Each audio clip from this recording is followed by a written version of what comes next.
All right, hey guys, so I'm filming this video a little bit out of order. So I already filmed me kind of talking about my supplements, and then I showed some of my meals. I don't think I finished the full day. My like bloating, distension, like pain, whatever, got kind of bad. So I was like, screw this, I don't want to be on camera right now. Essentially, it's just all whole foods is what I was just trying to show. But I did not explain what exactly I have going on, like what my GI map showed and like my symptoms and kind of like what causes it. And I wanted to be able to address that and share that with you guys, just so number one, if you guys are like, oh, I have similar things, maybe I should like reach out for some help and realize that that's not normal. And then just kind of talking through a little bit about, I'll share like what my GI map looks like, all that kind of stuff. So I have like my GI map pulled up, so I'm gonna kind of talk through like what's going on. But essentially I've been dealing with gut issues for a super long time. I remember being in college, I was having digestion problems with like everything, and to the point where I went vegan for a year because I was like, okay, I can't do dairy, which I never really had. I was like, okay, I'm not even really digesting meat very well, which I just now know I'm like, I wasn't secreting, you know, enough digestive enzymes, so there were other things going on. I went vegan for a year. I did like low fat. I've done low FODMAP for a while, and now that I know like not a good thing to do that, you need those FODMAPs. Every time I would eat stuff like that, of course I'd have a reaction. And then I went through periods of like really restricting my food, like disordered thoughts and habits with food, doing the whole like trying to eat super low calories, so super low macros, a lot of processed shit, artificial sweeteners, abusing caffeine, like a really crazy drinking phase in college, on and off, eating acids all the time, so I was having, you know, like stomach issues, which made it worse. Taking a lot of NSAIDs since I was a kid because I had some really bad concussions starting when I was 7. So being a little stress case literally my whole life. All these different things plus more that led to my digestion just being like, you screwed me up, you now need to pay a lot of money and time to fix it. So that's where we're at now. So issues that I've been having, at least recently, that I was just like, okay, I need to actually fix this, is being irregulars, a little bit of bloating in terms of like a little bit of like kind of gas buildup and like food in there is normal to have after you eat, but if it's every single time and it's more extreme and to the point of like my distension is pretty intense and it's painful, like it feels like something is in my stomach pushing and it hurts. I have that a lot, especially towards the end of the day. It gets pretty bad. Certain foods I just cannot eat because I get that really bad and irregular and stuff. Sometimes a little bit of like gas in terms of like the buildup there, and sometimes like belching like recently, which is a sign of low stomach acid. And the biggest thing with low stomach acid, by the way, the biggest sign is gonna be like belching, because it's gonna come like right away because your body can't like digest it. But the biggest thing that causes it is gonna be stress. It can also be h-pylori, which I have, which I'll explain in a second. But the biggest thing is gonna be stress. So that's the number one cause. When your body's chronically stressed, you have lower stomach acid. If you have lower stomach acid, which is what is like starting to digest the food in your stomach, you can't digest it very well. So then stuff kind of sits and it ferments and it can cause problems.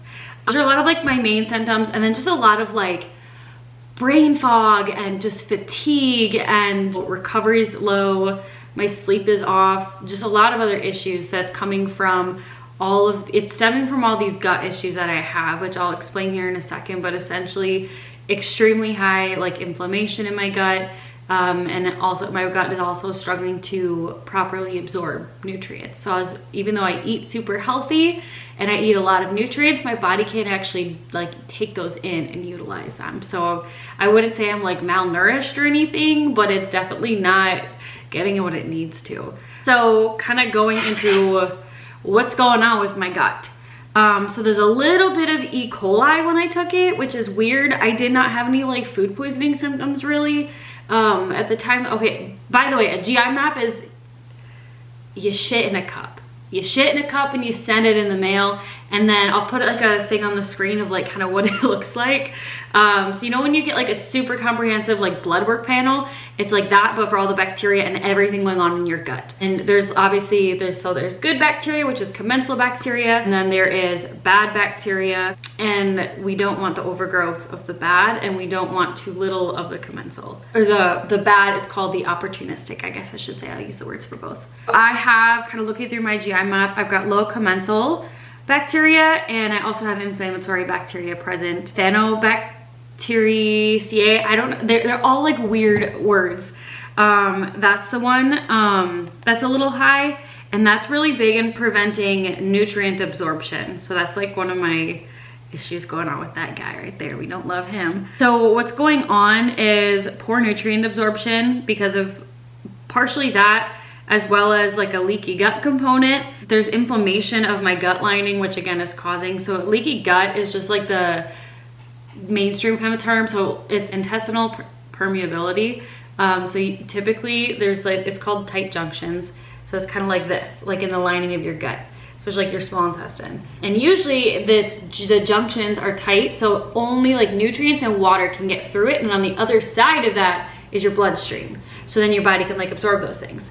But if you've got like inflammation, those junctions get a little bit looser, so there's bigger gaps, and then things like toxins and bacteria and stuff can now get through the gut lining and get into your bloodstream and cause some issues. And then that's also, this is gonna be inflamed, this being like your gut lining. Oh, I have some low commensal bacteria as well, and like I said, that's like the good bacteria. And then I have overgrowth of h-pylori, so I'm doing a protocol from both of those essentially, so to help with the leaky gut. So like the glutamine is really important, a lot of this stuff, a lot of like anti-inflammatory things as well to help heal that lining, as well as with the h-pylori, some things to help get rid of that overgrowth of that bacteria. So we're also doing low FODMAP, FODMAP, basically all types of carbohydrates. They're all like sugars, and they're things that the bacteria feed off of like in your gut.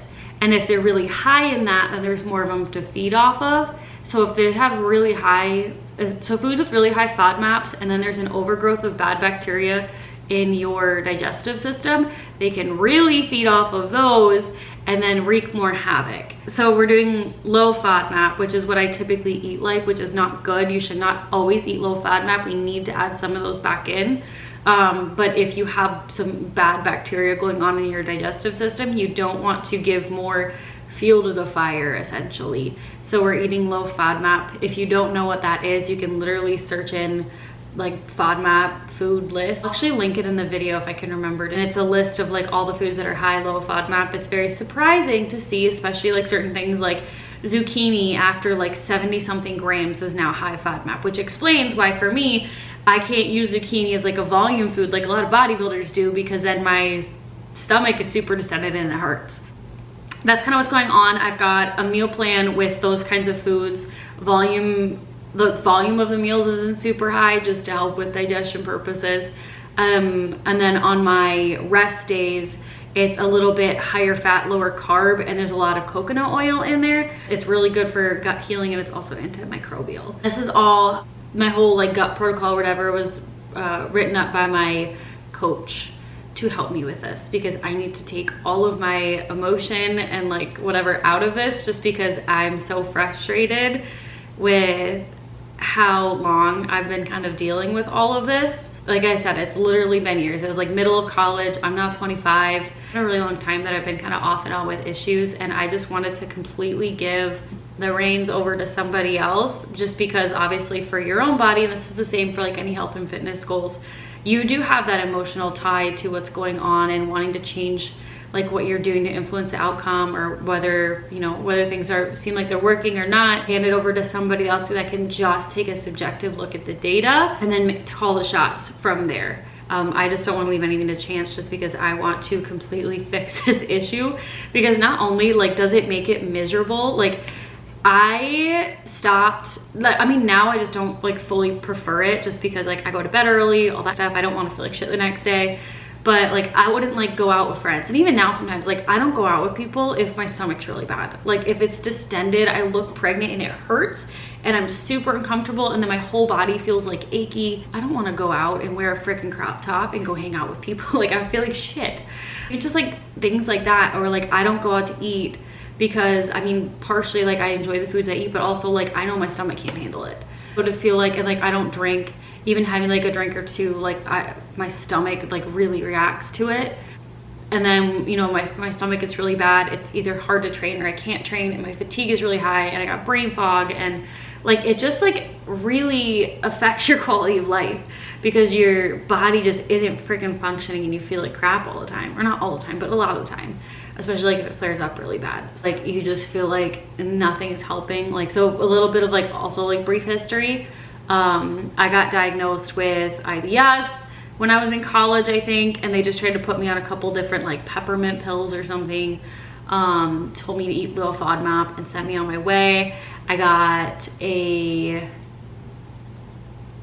endoscopy. I think that's the only testing. They wanted to do colonoscopy and I said, I don't need that. I'm like 20. I know that's not what it is. And I just like never, they would refer me to these like GI doctors and all that kind of stuff. They never asked about like my history with different things, like the kind of stuff I was explaining before, which are all things that lead to this issue, and they don't really recognize all the issues that I have now as like being a problem, and they don't ever really do GI maps. A lot of primary care doctors don't even know how to read a GI map. So that's just kind of where Western medicine kind of like fails us a little bit with, especially because with that, and then as females, like with our hormones, like a birth control thing, which also can lead to issues with your digestion and your gut, which I took up until senior year of college, I think, and then went off of it. I was on the pill. So just so many different things that caused issues that I kept trying to get help for years and never did. So if you're struggling with any gut issues and you are trying to go to the doctor and you're getting so many tests and referred to so many people and getting all these prescriptions or whatever it is, or you're like relying on taking different things to help somewhat with your like bloating or being regular, or relying on caffeine to go to the bathroom, like coffee or whatever it is, like I promise there's a solution, and it's not that. So you can always feel free to like, I would say DM me on Instagram, the place that I check like the most frequently, but DM me on Instagram if you've got questions and things that you're dealing with, just to try to see if like there's things that I can do to help, like on issues or whatever it is, just because I have dealt with it for so long. So I'm just so passionate about like, I want to help other people essentially not feel like shit, and to like take their body back and their health back and actually like feel good, especially because it can affect your ability to progress with any physical goals and everything. So I've been talking for over 16 minutes now. This will be fun to edit. I hope you guys enjoy the rest of the video. I don't think it's going to be extremely entertaining in like a super fun sense, but a little bit more like educational, just kind of like the lowdown of all this, because it's not sexy dealing with gut issues and fixing gut issues, but it needs to be done. So with that being said, I hope you guys enjoyed the video, and thanks for watching. All right, hey guys, welcome to the video. I am in a not great mood today, but we're just gonna pretend. I'm about to start my gut/hormone protocol to show you the pharmacy I have going on my counter for all the supplements I'm about to be taking for the next at least 8 weeks. I'm filling you guys in. But like I said, I'm not in a great mood today. Well, I shouldn't say that. I'm in like a sad mood today because I was gonna train legs. I just got my new split from my new coach. I was so excited. And I feel like I have one brain cell. I'm exhausted even though I slept 8 hours. My stomach hurts. I'm like nauseous. I'm unwell, to say the least. Hopefully I don't feel like shit tomorrow because I want to grow these legs, even though there will be no muscle growing happening for the next little bit. Well, I feel like the last y'all heard from me on my channel, I was like cutting, I turned into like a mock prep, didn't have a period, gut health got super effed up at the end of it, and I've had gut issues before, I've had hormone issues before, and it just like really flared up. So got a GI map. If you guys don't know what that is, you essentially send a stool sample in a cup to a lab. Super cute. And then the results came back and I was able to look through that and see what was going on. I thought it was SIBO, not SIBO, so that's cool, but it's H. pylori and leaky gut a little bit of dysbiosis going on, as well as with stomach acid, because I'm a little stress ball, and chronic stress can lower your stomach acid. We're just like really getting to know each other. My middle name is Jo, by the way. I feel like we should get to know each other a little bit better before I tell you about how fucked up my body is. So I have issues eating a lot of normal people foods. So I eat very, very clean, which is partly why I eat the exact same thing every day, because my stomach is messed up. However, sometimes I still eat those things and I still feel messed up. I actually even am extremely bloated and in pain right now, and all I've done is eat on my meal plan today and yesterday, and it started yesterday and did not go away overnight, which is not normal for me. So I have all these fun supplements that I'm going to be taking, but my training is also going to be lowered, like my intensity. I'm not going to be taking stuff to failure just because that's an extreme stress on the body, and I'm not going to be able to build muscle right now anyway. I'm gonna try to rein it in. I'm only down to 4 days a week of training. Cardio is just at like just have a step goal. I have to really work to keep stress down. I have to really make sure I can prioritize my sleep, step on my water. I was going back and forth in my head to see if I was going to show my bloat on camera, because I feel like people have this like weird thing for like loving when girls showing like when they're bloated, which I think is weird. I really don't get it. I don't find any satisfaction of seeing a girl who's bloated, because I'm like, girl, your gut's fucked up. Like, that makes me sad for you. So tell me why you enjoy this if you do. I'm genuinely curious. But behold, I'm gonna put up a picture here of what my stomach usually looks like, because otherwise whenever I show if I'm super bloated, people just say like, that doesn't even look bad. Compared to what I normally look like, it looks bad and it hurts. It feels like someone is pushing out, and I feel like I'm gonna throw up, if we're being honest.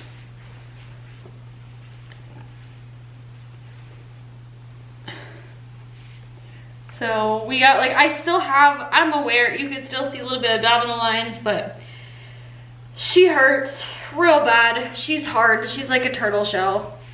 And that is not normal for me to look like that, to feel like this. Ooh. I'm just like delirious at this point. I'm just so sad that this is going on. Also, disclaimer, I'm not gonna share exactly what I'm taking, because I don't want anybody to be like, oh, I've got gut problems or hormone problems, I'm gonna take the same thing. It doesn't work like that. You gotta test and see what's wrong with yours. Your issues aren't the same as my issues. So, glutamine is one that helps with my stomach lining, so I'm taking a fuck ton of it. Aloe vera juice, I'm using glycinate. I got stuff from New Ethics to help with my gut. I also have stuff from it to help with my hormones. Vitamin D3 is a pro-hormone. That means you use it to help create hormones. Other stuff this is gonna help with my hormones too. This packaging looks intense. This is for my gut. You can see it. Mastic gum, this one's for my gut. This one's for my gut. It's also for it's anti-inflammatory. Just can't take NSAIDs. For my gut, zinc carnosine. ThyroBoost for my freaking thyroid. Omegas. I think that's all of them.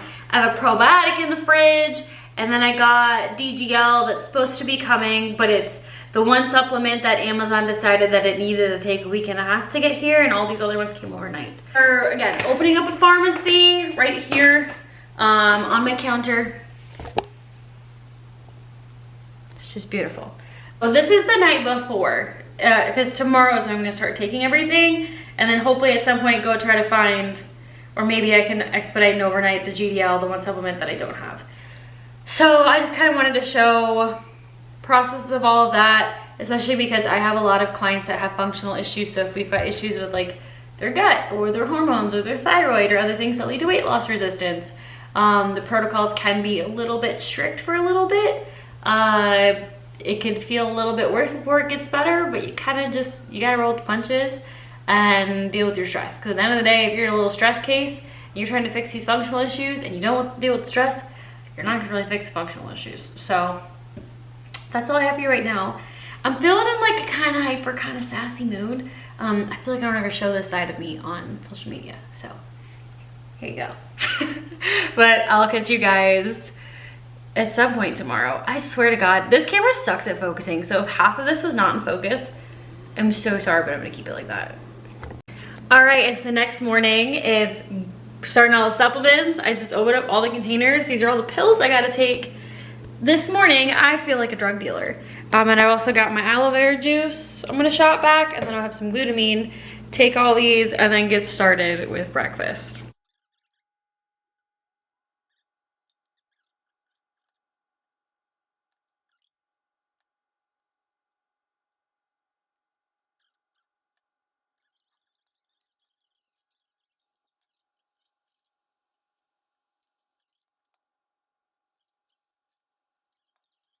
I've got my first meal here, and so I'm on a meal plan from my coach. Like I said, I swapped out the eggs in the morning for 96-gram beef and almond butter, just the amounts that would equate to however many eggs, like what those macros would have been, just because eggs don't always digest the best for me, but I know that these do.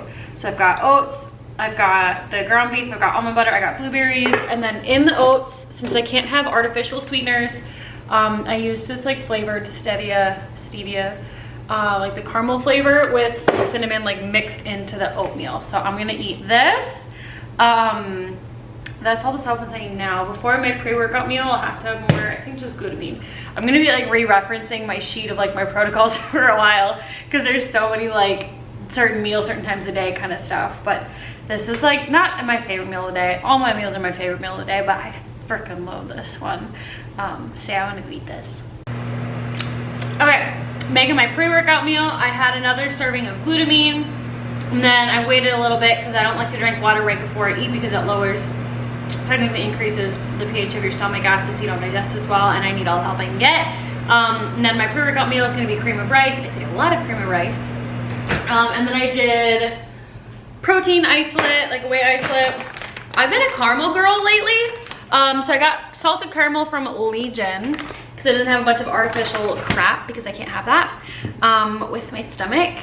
And then we'll have some almond butter, and we'll have some salt.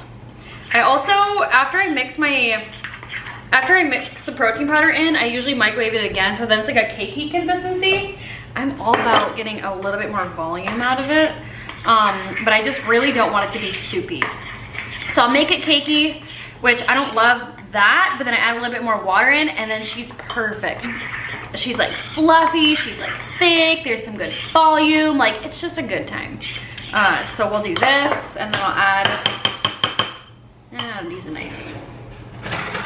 And then some almond butter and some salt for the pump. And it's literally been like over 100 degrees here for the past like, I think over a week now here in Texas. So I might be training at the indoor part of Alphaland.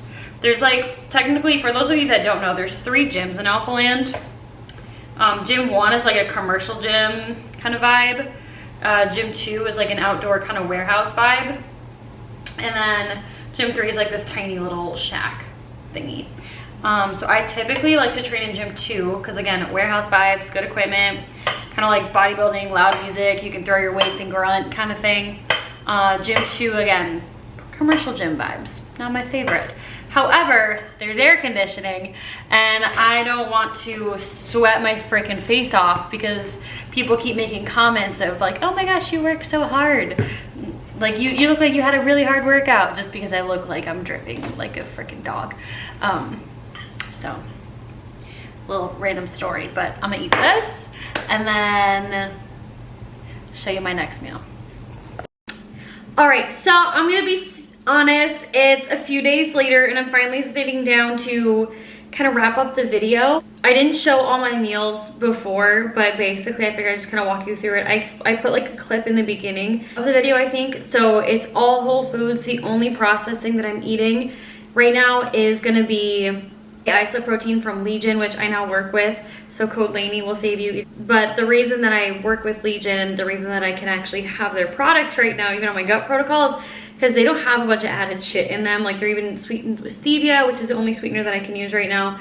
And it's one of the only protein powders that I've used that doesn't actually cause any digestive issues, especially right now because my stomach is so sensitive. Like I can notice a massive difference if something is gonna set me off or not. So I'm so glad I found one that I can actually incorporate right now, which was another massive reason why I decided to finally work with them. I've been super hesitant after I worked with, if y'all have been following me for a long time, you know the company I used to work with.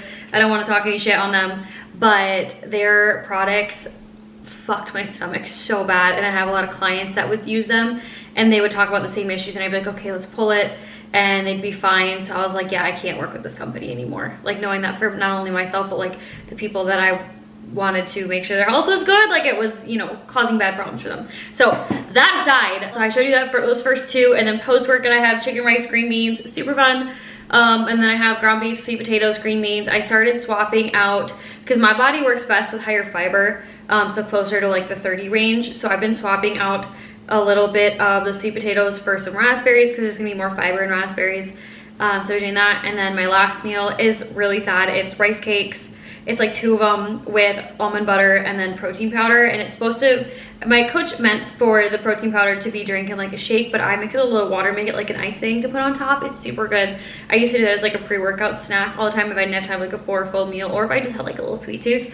But then on non-training days, it's slightly different. So the food sources are a little bit different. There's more fats, less carbs, and it's in the form of coconut oil because it's antimicrobial. In terms of how I've been feeling, there's like good days and bad days. I had a span of a couple of not so good days where the bloat was pretty bad, the pain was pretty bad, even though I'm like following my meal plan and everything. And you know, like just fatigue mentally and physically is pretty high. Like all weekend, I really couldn't do much with myself. I just kind of honestly had a time where I had to just lay on the couch because I was like, I can't function right now, which is really frustrating. Just you have all these issues going on that I caused unknowingly, you know, with all the things I did growing up that like led to this being an issue, that like I now can't like fully enjoy life and the things that I want to, just because my body is fucked up from my own doing. So that's like the really frustrating part. So I'm trying to bring my stress down. So my stress is really high.